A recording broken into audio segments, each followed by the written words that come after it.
ఉద్దేశించి ఆవిడ రీసెంట్గా జరిగిన ఒక సమావేశంలో, అది కూడా కూటమి నుంచి గెలిచిన ఎమ్మెల్యేలందరిని ఉద్దేశించి చేసిన కామెంట్స్ అనేవి అత్యంత వివాదాస్పదం అవుతున్నాయి. ఆల్రెడీ గతంలో ఆవిడ మంత్రిగా ఉన్నప్పుడు చేసిన అనేక కామెంట్స్ పైన రీసెంట్గా తీవ్రమైన కామెంట్స్ ఇటువైపు కూటమి నుంచి గెలిచిన ఎమ్మెల్యేలు కూడా చేస్తున్నారు. పర్టికులర్గా మొన్న గాలి భానుప్రకాష్ చేసిన కామెంట్స్పై ఆవిడ కన్నీళ్లు పెట్టుకున్న పరిస్థితి కూడా మనకు కనిపించింది.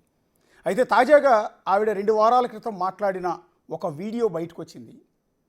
ఆ వీడియోలో ఎమ్మెల్యేలందరినీ ఉద్దేశించి గాలికి గెలిచిన గాలి నా కొడుకులు అనే పదం, ఒక విధంగా ఆ మాట మేము అనటానికి టీవీ ఛానల్లో ఉండి లైవ్లో అనటానికి కొంత ఇబ్బందికరంగానే ఉంది. కానీ యాజిటీజ్గా ఆవిడ అన్న మాటలను మీకు వినిపించే ప్రయత్నంలో ఆ మాట అంటూ ఉన్నాం. ఒకసారి రోజా గారు ఏమన్నారో ప్లే చేయండి ప్లీజ్. హియర్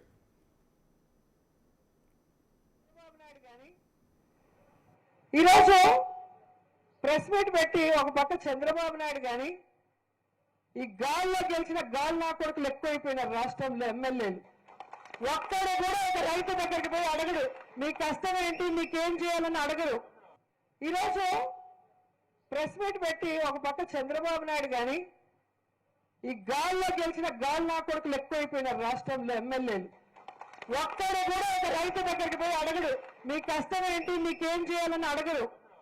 ఈరోజు ప్రెస్ మీట్ పెట్టి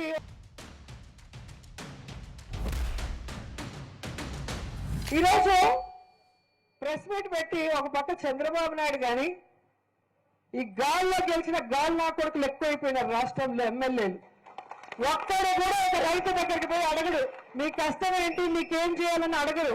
ఈ రఫా గాళ్ళంతా రోడ్లెక్కి మాట్లాడుతూ ఉంటే మనం అంతా ఎక్కడున్నాం అర్థం అవట్లే నాకు. ఇవాళ రోజా మాట్లాడుతూ ఉంది, ఎమ్మెల్యే నా కొడుకులంట, తెలీదు. మాట్లాడుతుంటే ఎమ్మెల్యే నా కొడుకులంటే జగన్ కూడా అని అడుగుతూ ఉన్నాను నేను. మరి ఎమ్మెల్యే అంటే ఆయన కూడా ఎమ్మెల్యే కదా, చంద్రబాబు నాయుడు గారు కూడా ఎమ్మెల్యే కదా. ఆయన వయసు ఎంత, వీళ్ళ వయసు ఎంత, నా వయసు ఎంత, రోజా వయసు ఎంత? ఇలాంటి దురదృష్టకరమైన బూతులు. ఎస్, అది మాజీ మంత్రి రోజా చేసిన అభ్యంతరకరమైన వ్యాఖ్యలు, గాలికి గెలిచిన గాలి నా కొడుకులని ఎమ్మెల్యేను ఉద్దేశించి చేసిన కామెంట్స్ పైన జనసేన పార్టీ నుంచి తాడేపల్లిగూడెం ఎమ్మెల్యే బొలిశెట్టి శ్రీనివాస్ గారు రియాక్ట్ అయ్యారు. కొంత ఘాటుగానే రియాక్ట్ అయ్యారు. ఆమె వయసు ఎంత, మా వయసు ఎంత, గాలికి గెలిచిన గాలి నా కొడుకులు అని అంటే చంద్రబాబును ఉద్దేశించి, జగన్ను ఉద్దేశించి, నన్ను ఉద్దేశించి, అందరిని ఉద్దేశించి అదే మాట్లాడుతూ ఆగ్రహం వ్యక్తం చేసిన పరిస్థితి కూడా మాకు కనిపించింది. ఇప్పటివరకు చూస్తే మళ్ళీ ఒకసారి ప్లే చేయండి బొలిశెట్టి శ్రీనివాస్ గారిది. మనం వచ్చిన తర్వాత 1650 కోట్లు కూడా ఇచ్చాం. ఇవాళ చంద్రబాబు నాయుడు గారు మంచి ప్రభుత్వం కాదని అడిగితే మనం చెప్పాలి, ప్రజలే డిసైడ్ చేయాలి. ఓ ప్రభుత్వం మంచి చేస్తున్నప్పుడు చెప్పకపోతే ఈ రఫా గాళ్ళంతా రోడ్లెక్కి మాట్లాడుతూ ఉంటే మనం అంతా ఎక్కడున్నాం అర్థం అవట్లే నాకు. ఇవాళ రోజా మాట్లాడుతూ ఉంది, ఎమ్మెల్యే నా కొడుకులంట, తెలీదు. మాట్లాడుతుంటే ఎమ్మెల్యే నా కొడుకులంటే జగన్ కూడా అని అడుగుతూ ఉన్నాను నేను. మరి ఎమ్మెల్యే అంటే ఆయన కూడా ఎమ్మెల్యే కదా, చంద్రబాబు నాయుడు గారు కూడా ఎమ్మెల్యే కదా. ఆయన వయసు ఎంత, వీళ్ళ వయసు ఎంత, నా వయసు ఎంత, రోజా వయసు ఎంత? ఇలాంటి దురదృష్టకరమైన బూతులు మనం వచ్చింది. ఎస్, అది బొలిశెట్టి శ్రీనివాస్ గారి వ్యాఖ్యలు కూడా మనం చూస్తున్నాం. ఆయనే ప్రస్తుతం లైవ్లో జాయిన్ అవుతున్నారు. బొలిశెట్టి శ్రీనివాస్ గారు నమస్తే అండి. నమస్కారం అండి. నమస్కారం. ఇప్పుడే మీరు మాట్లాడింది విన్నాము. రోజా గారు మాట్లాడిన దానికి కౌంటర్గా అంత మాట అనేసారండి ఒకసారిగా.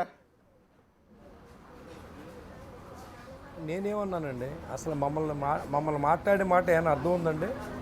అసలు మేము ఆవిడకి పుట్టామా? అసలు ఏంటి, మా వయసు ఎంత, ఆవిడ వయసు ఎంత? ఈయన మేమైతే గాలికి నెక్కలేదు. మున్సిపల్ కౌన్సిలర్గా, మున్సిపల్ చైర్మన్గా, ఒకసారి ఎమ్మెల్యే పోటీ చేసి ఓడిపోయి ప్రజల్లో ఉండి ఉన్న ఆస్తులు అమ్ముకుని ఇవాళ మళ్ళీ ఎమ్మెల్యే అయితే వీళ్ళతో మాట్లాడిపించుకుంటాక మేము నెగ్గామండి. మా కాన్స్టిట్యూన్సీ అడగండి, నేను గెలిచిన తర్వాత ఎంత ఆస్తాను, ఎంతమందికి ఏం పంచిపెట్టానో మీకు అర్థమవుతుంది. ఇలాంటి మాటలు మాట్లాడడం సంస్కారం కాదని చెప్తున్నాం. నేనేం అనలేదే. అంటే మమ్మల్ని నా కొడుకులు అంటే ఏంటండి, ఎమ్మెల్యే నా కొడుకులు అంటే ఎమ్మెల్యేలు అందరూ ఇవి పుట్టినట్ట? ఏం భాష అండి అది? అంటే మా వయసు కంటే చిన్నది కదా. రోజా మాట్లాడవలసిన మాటలు అయ్యి దాని మీద స్పందిస్తే ఇంత మాట అంటారా? అంటే నా కొడుకు అంటే అర్థం ఏంటి? ఆవిడ పుట్టినట్టే కదా. అంటే ఎంత పెద్ద మాట అది? ఎవరు పెద్ద మాట మాట్లాడారు చెప్పండి? గాలినా కొడుకులు అనేది ఎంత పెద్ద మాట మాట్లాడింది? గాలికి గెలిచామా? కష్టపడి గెలిచాం, ప్రజల్లో ఉండి గెలిచాం, ప్రజల కష్టాల్లో ఉన్నాం, ప్రజల నష్టాల్లో ఉన్నాం. ఈరోజు కూడా అదే రకంగా పనిచేస్తూ ఉన్నాం. బాధ కలుగుద్ది. ఎవరు పడితే అలా మాట్లాడితే ఒప్పుకునే రోజులు కాదు ఇవి. ఎవరిని ప్రతి ఒళ్ళని బెదిరించడం, మేము వస్తాం, మీ సంగతి చూస్తాం, ఏం చూస్తారండి? అదే పరిస్థితి నేను అనుకుంటే ఇప్పుడే చూస్తాం.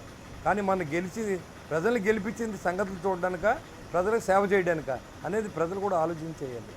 ఇవాళ నేను మాట్లాడింది ఒకటే చెప్తున్నాను. ప్రజలు మంచి చేసినా మంచి అని చెప్పకపోతే రోడ్లెక్కి మాట్లాడుతున్న జగన్మోహన్ రెడ్డి బ్యాచ్కి ఏం చెప్పాలి? కులాలను విడదీస్తూ ఉన్నారు, మతాలను విడదీస్తూ ఉన్నారు, కాపులతో మీటింగ్ పెట్టిస్తాడు, కాపులతో పవన్ కళ్యాణ్ గారు తిట్టిస్తాడు, కాపులతో చంద్రబాబు నాయుడు గారు తిట్టిస్తారు. ఏంటి, ఎలాంటి ఇండికేషన్ అండి ఇది? ఇది రాష్ట్రం పాడైంది, రాష్ట్రం గురించి కలిసి పనిచేయాలి, రాష్ట్రంలో ప్రజలకు న్యాయం చేయాలి అనే ఉద్దేశంతో అన్ని పార్టీలు కలిసాం. ఖచ్చితంగా రాష్ట్ర ప్రజల కోసమే మనం పనిచేస్తాం. దీంట్లో కక్ష సాధింపులు ఏముండవు. ఏదైతే దోచుకున్నారో, మీరు దాచుకున్నారో, రాష్ట్ర ప్రజలను దోచుకున్న డబ్బుని ఇవాళ కేసులు పెడితే మామూలు కక్షకి పెట్టి కేసులు పెడతా అంటున్నారు. అది చాలా తప్పు. ఏదైతే వాళ్ళు వివాదాస్పదంగా మాట్లాడారో, ఏదైతే ఆ రోజు పార్టీ ఆఫీసుల మీద దెబ్బలాటకి వెళ్ళారో, కొట్టారో, అలాంటి సందర్భాల్లో కేసులు పెట్టి ఉండొచ్చు తప్ప ఎవరి మీద మా కాన్స్టిట్యూన్సీ లేదు, ఏ ఒక్కరి మీద నేను కేసు అమలు చేయించలేదు. మా కక్ష సాధింపులు అవసరం లేదు. పరిపాలన చేయడానికి ఓట్లు వేశారు, ఆ పరిపాలన చేస్తాం, మంచి చేస్తాం, మా పని మేము చూసుకుంటాం, వెళ్ళిపోతాం తప్ప వాళ్ళ నోరు కొవ్వెత్తి తిట్టవలసిన అవసరం లేదు. కొవ్వేస్తే చూస్తా కూడా ఊరుకోమని కూడా తెలియజేస్తూ ఉన్నాం. మీరు ఈ భాష ఇప్పుడు మాట్లాడితే మేము కూడా అదే భాష ఇంతకంటే దారుణంగా మాట్లాడే కెపాసిటీ మాకుంది. కానీ మా నాయకుడు గీత దాటకూడదు. మీరు చాలా జాగ్రత్తగా ఉండాలి. మీరు చాలా జాగ్రత్తగా ఉన్న ప్రెస్లో బాధ్యతగా మాట్లాడండి. బాధ్యతగా ఉన్న 100 సార్లు చెప్తున్నారు. మేము సంవత్సరం నుంచి వస్తున్నాం. ప్రతి ఒక్కటి మాట్లాడటం బయటకు వచ్చి మేము పనిచేస్తున్నాం. ఒక పక్కన ఒకటొకటిగా ఒక విలేజ్కి వెళ్తే రోడ్లు లేదు, మంచినీళ్ళు లేవు. జలజీవన మిషన్లో మరి దాదాపు 25,000 కోట్లు ఇస్తే 2,200 కోట్లు పని చేయించారు. మీరు పైప్ లైన్లు వేయించలేదు, ఎక్కడా ఏది పని చేయలేదు, డ్రైన్ లేదు, రోడ్లు లేదు, మంచినీళ్ళు లేవు, ఏమీ లేని పరిస్థితుల్లో రాష్ట్రాన్ని అప్పచెప్పి ఇవాళ నానా అవసరపడి చేయించిన బిల్లులు ఇవ్వలేక అగచాట్లు పడుతున్న రాష్ట్రంలో మేము పరిపాలన చేస్తూ ఉంటే ఓ పక్కనే ఏంటండి, ఏం చేయలేదు మేము ప్రజలకు చెప్పండి. గడిచిన సంవత్సరంలో రైతులు నాటుకున్నాం, విలేజ్లన్నింటిలో కూడా పునఃపరిపాలన దిశగా నడుస్తుంది. గాంధీ గారి ఆశయాల మీద నడిపిస్తున్న పవన్ కళ్యాణ్ గారి ఆలోచనలు కూడా చూడండి. ఇవాళ ప్రతి విలేజ్లోనూ గ్రామ స్వరాజ్యం వచ్చే విధంగా పరిపాలన జరుగుతూ ఉంటే మరి ప్రతి ఓడి విమర్శిస్తూ ఉంటే మేము ఎంతకాలం నోరు మూసి కూర్చోవాలి? వీళ్ళు మాట్లాడి నిజం అనుకునే పరిస్థితి తీసుకొచ్చే విధంగా ఇప్పుడు ఈ సోషల్ మీడియా కానీ ఇప్పుడున్న కొంతమంది మీడియా నాయకులు కానీ ట్రై చేస్తున్నాం. చాలా బాధాకరంగా ఉంది. దాన్ని ఖండించడం తప్ప మాకు ఎవరి మీద ఎలాంటి కక్ష సాధింపులు ఉండవు. ప్రజలు ఓట్లు వేసింది గెలిపించడానికి, రాష్ట్రం అభివృద్ధి చేయడానికి, వాళ్ళ అభిలాష దిశగానే ఈ కూటమి పార్టీ తరఫున, జనసేన పార్టీ తరఫున నేను పనిచేస్తానని కూడా తెలియజేస్తాను. అంటే బేసిక్గా బొలిశెట్టి శ్రీనివాస్ గారు ఎప్పుడు మాట్లాడినా కూడా చాలా హుందాగా, గౌరవంగా మాట్లాడతారు. అలాంటిది ఫస్ట్ టైం మీ నోటి వెంట నుంచి అంతటి ఆగ్రహం, అంటే రోజే ఆడదా మగదా అనే పదం మీ నోటి నుంచి వచ్చినప్పుడు సహజంగా ఏమనిపిస్తుంది అంటే ఆకు ముళ్ళు సామెత, ఆకెళ్ళి ముళ్ళు మీద పడ్డా, ముళ్ళెళ్ళి ఆకు మీద పడ్డా కూడా చిరిగేది ఆకే అన్నట్టుగా ఇక్కడ ఆడవారిని విమర్శించారన్న అపవాదు, ఒక మాజీ మంత్రిని పట్టుకుని ఇలాంటి మాట అన్నారన్న అపవాదు మీకే ఎక్కువ ఉంటుంది కదా అంటున్నాను నేను. నాకేముంటుందండి, ఇప్పుడు నేనంటే మా అమ్మకే మా నాన్నకే నేను ఒకరికే పుట్టాను. నా జన్మనే అవమానించి మాట్లాడినప్పుడు నేను ఎవరినే స్పేర్ చేయను. నా కొడుకు అంటే అర్థం ఏంటండి? మిమ్మల్ని ఆ భాష వాడితే మీరు మాట్లాడకుండా కూర్చొని పూజ చేస్తారా ఏంటి? ఎమ్మెల్యే నా కొడుకులు అంటే అర్థం ఏంటి?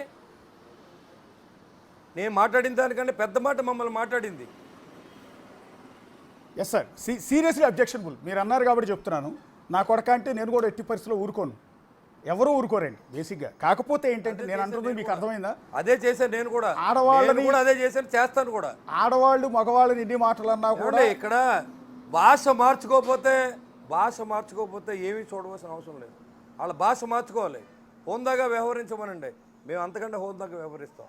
దిగజారి మాట్లాడితే దానికి పరివేశానం కూడా వేరే ఉంటుంది. పవన్ కళ్యాణ్ అంటది ఏంటండి? అసలు ఏం మాట్లాడుతుంది పవన్ కళ్యాణ్ గురించి? ఒక మంత్రిగా, రాష్ట్ర ఉప ముఖ్యమంత్రి ఇతని పవన్ కళ్యాణ్ గారు లేదా పవన్ కళ్యాణ్ ఏంటి? ఆ భాష ఏంటి? అంటే బాధ్యతగా ఉండమంటే నెగ్గితే మీరేమన్నా పడాలా? మేము అవసరమైతే రాజకీయాలు వదులుకుంటాం, కానీ మాట పడం. మా జన్మతో మాకు వచ్చింది, మేము ఎప్పుడు మారం, సచ్చిదాకా ఎలాగ ఉంటాం. జాగ్రత్తగా మాట్లాడమని చెప్తున్నాం. ఇప్పుడు కూడా హెచ్చరిస్తూ ఉన్నాం. మీరు జాగ్రత్తగా మాట్లాడండి, మేము జాగ్రత్తగా మాట్లాడతాం. హోందాగా వ్యవహరించండి, మమ్మల్ని తిట్టకండి. మేము తప్పు చేస్తే మీరు నిలబెట్టి అడగండి, సమాధానం చెప్తాం. చట్టాన్ని తయారు చేసేలో భాగస్వాములు ఉంటే సభకు రండి, మీ దగ్గర 11 మంది ఎమ్మెల్యేలు, హోందాగా వ్యవహరించండి. అంతేగాని ఎవరిని పడితే ఆడి నోటుకొచ్చినట్టు మాట్లాడి రెచ్చగొట్టి రాష్ట్రాన్ని అధోగతి పాలు చేయాలని ఆలోచనతో ప్రయత్నం వైసీపీ నాయకులకు చెప్తున్నాను నేను. మళ్ళీ మీరు బాధ్యత గల పౌరులుగా ఉంటే ఆంధ్ర రాష్ట్రంలో అందరూ కలిసి పరిపాలన చేద్దాం. మంచి సలహాలు ఇవ్వండి, మంచి చేయించండి, సభలో మాట్లాడండి, తప్పులేదు. సభకు రారు, బయటకు వచ్చి ప్రెస్ మీట్లు పెడతారు, మీకు హక్కే ఉంది. మిమ్మల్ని 11 మంది ఎన్నుకున్నారు కదా, మీరు రావాలి కదా. మొత్తం అనేసి బయట మమ్మల్ని తిడతారు, పవన్ కళ్యాణ్ గారిని తిడతారు, డిప్యూటీ సీఎం అని తిడతారు, లోకేష్ గారిని తిడతారు. ఏంటి ఇంకా దానికి పద్ధతి లేదా ఇంకా మాట్లాడడానికి? అంటే ఇక్కడ శ్రీనివాస్ గారు మిమ్మల్ని ఏదో తప్పుపట్టే ఉద్దేశం, మీరు అన్న మాటలు కరెక్ట్ కాదనే ఉద్దేశం నాది కాదు. జస్ట్ ఏంటంటే మీకు ఇక్కడ ఒక సందర్భం వచ్చింది కాబట్టి మిమ్మల్ని అడుగుతూ ఉన్నాను. ఇంకో క్లారిటీ కూడా మీకు ఇస్తున్నాను. యాక్చువల్లీ ఆవిడ మాట్లాడింది నగరి నియోజకవర్గంలో జరిగిన ఒక వైఎస్ఆర్ కాంగ్రెస్ పార్టీ కార్యక్రమంలో. అంటే నాకు తెలిసినంత వరకు, నాకు అర్థమైనంత వరకు ఆవిడ అన్నది ఎవరిని ఉద్దేశించి అంటే నగరి ఎమ్మెల్యే గాలి భానుప్రకాష్ రెడ్డి. ఆయన ఇంటి పేరు గాలి కాబట్టి గాలికి గెలిచిన గాలి నా కొడుకులు అన్న ఉద్దేశం వచ్చేలా ఆ ఎమ్మెల్యే మీద ఉన్న కోపం, ఆగ్రహాన్ని వ్యక్తం చేసే ప్రయత్నంలో ఆవిడ ఆ మాట అన్నారు. కాకపోతే నా కొడుకులు లు అని యాడ్ అవ్వటం వల్ల ఫ్లోరల్ వర్డ్ అయ్యి అందరికీ అప్లై అయింది. అంటే మీకు క్లారిటీ ఇస్తున్నాను నేను కూడా క్లారిటీగానే చెప్తున్నాను. నా కొడుకులు అనిపించుకుని బతకోవాల్సిన అవసరం లేదు, సావన్న సత్తం కానీ నా కొడుకులని మేము ఎవరితో అనిపించుకోవాల్సిన అవసరం లేదు. అది కూడా మేము ఆవిడ తమాయించి మాట్లాడాలి. ఒక మాజీ మంత్రిగా చేసిన వ్యక్తి మాట్లాడవలసిన భాష అని అడుగుతున్నాను నేను. ఆడపిల్లలు ఇలా మాట్లాడతారని అడుగుతున్నాడు. మేమేమన్నాం, అలా మాట్లాడొద్దని చెప్తున్నాం, మాట్లాడకూడదని చెప్తున్నాం. భానుప్రకాష్ రెడ్డి అయితే మాత్రం మాట్లాడాలంటే మీరు సింగులర్గా మీ కాన్స్టిట్యూన్సీలో మాట్లాడుకోండి. గాలికి గెలిచిన గాలి నా కొడుకులు అంటే అర్థం లేదండి. మీరే వినిపించారు కదా ఇప్పుడు క్లిప్పింగ్. అవునండి. దాంట్లో అర్థం ఏంటండి? ఎమ్మెల్యేలు అందరినీ తిట్టినట్టే, ఇంక్లూడింగ్ వైఎస్ఆర్సీపీ ఎమ్మెల్యేలతో సహా. నేను ఇలాగ అంటాను. అంటే నన్ను ఇష్టం వచ్చినట్టు దూషిస్తున్నారు కాబట్టి నేను కూడా మాటలు తోలాల్సి వస్తోంది అనేది ఆవిడ నిన్న నేను ఇంటర్వ్యూ చేసినప్పుడు అందులో మాట్లాడారండి. నన్ను నా కొడుకు నేను కలిసి ఉన్న ఫోటోలు కూడా మార్ఫింగ్ చేసి దరిద్రమైన పరిస్థితి క్రియేట్ చేశారని కన్నీళ్లు పెట్టుకున్నారు ఆవిడ. అలాగే ఈ మాటలు భరించలేక నా కూతురు వేరే కంట్రీకి వెళ్ళిపోయింది అని. ఎవరంటే యాక్షన్ తీసుకోండి, యాక్షన్ తీసుకోమనండి సార్. మీరు ఏదన్నా ఇబ్బంది పడితే మీరు కూడా కంప్లైంట్ చేయండి. మాకు సంబంధం లేదు అది. మాకేంటి సంబంధం? ఎవరు పెట్టారో వాళ్ళకి డెఫినెట్గా పనిష్బుల్. మొన్న చంద్రబాబు నాయుడు గారు ఒక కిరణ్ అనే ఒక అబ్బాయిని, తెలుగుదేశం అబ్బాయిని కూడా అరెస్ట్ చేయించారు. మీరు అది కూడా ఉదాహరణ తీసుకోవాలి. ఇక్కడ మీరు ఎవరైనా అలాంటి అసభ్యకరమైన భాష మాట్లాడితే, అలాంటి పనులు చేస్తే, రోజా గారు అమ్మాయి అయినా, నా చెల్లెలైనా, నా కూతురైనా తప్పు అది. అలాంటి మాటలు మాట్లాడకూడదు. మేము చెయ్యం ఆ పని. మాకు సంబంధం లేదు, మాకు అంటగట్టి మాట్లాడొద్దు. మేము చేయలేదు ఆ పని. అంటే వైఎస్ఆర్ కాంగ్రెస్ పార్టీ అధికారంలో ఉన్నప్పుడు భువనేశ్వర్ గారిని ఉద్దేశించి తీవ్రమైన అభ్యంతరకరమైన వ్యాఖ్యలు కొంతమంది నాయకులు చేశారు.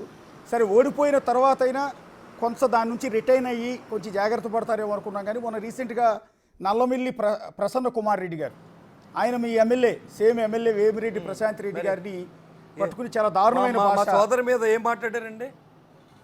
మరి దాన్ని ఏం అనిపించలేదా మీకు? చెప్పండి సార్, నిజం చెప్పండి. అది ఎంత దారుణమైన లాంగ్వేజ్ అది. ప్రసన్న కుమార్ రెడ్డి మాట్లాడిన మాటలు ఏంటండి చెప్పండి. అది కూడా క్లిప్పింగ్ వేయండి ఒకసారి. ఏం మాట్లాడే మీకు అర్థమవుతుంది, జనానికి అర్థం అవ్వాలి కూడా. అమ్మటి రాంబాబు ఏం మాట్లాడుతున్నాడు, పేరు నాని ఏం మాట్లాడుతున్నాడు, కనుసైగితో లేపేయాలంట. ఏంటి సార్ ఇది? ఎవరు లేపేస్తారు చెప్పండి? అంటే రాజకీయాల్లో చంపుకుంటాకు వచ్చాం మేము, చంపించుకుంటాకు వచ్చామా? అది ఉండాలంటేనే అసహ్యమైన పరిస్థితి. రాజకీయాల్లో ఉండాలంటేనే అసహ్యమైన పరిస్థితి తీసుకొస్తున్నారు వీళ్ళు. ఇంతకుముందు చాలా హోందాగా జరిగినాయి. సభలో మాట్లాడమనండి వచ్చి. తప్పకుండా ప్రతిపక్షంగా వాళ్ళు రావాలి, వచ్చి అడగాలి కూడా. అది మానేసి ప్రెస్ మీట్లు పెట్టి మేము నెగ్గితే మిమ్మల్ని చంపేస్తాం, ఏ అధికారి మీరు పని చేయకండి, మీ జైలుకి పంపిస్తాం అని ఇప్పటి నుంచో ఒక బ్లాక్ మెయిలింగ్, ఒక ఆలోచన, వాళ్ళ వెనకాల మనల్ని తీసుకెళ్లే ఆలోచన. ఇప్పుడు రేపు జరగబోయే అరెస్టులకి కక్షాదింపుతో మమ్మల్ని చేశారంటారు. కానీ మీరు వేల కోట్లు లూటీ చేసిన లిక్కర్ మాఫియా ఏమైపోతుందో కూడా ఆలోచన చేసుకోవాలి ఒకసారి. ప్రజలకు తెలియదా?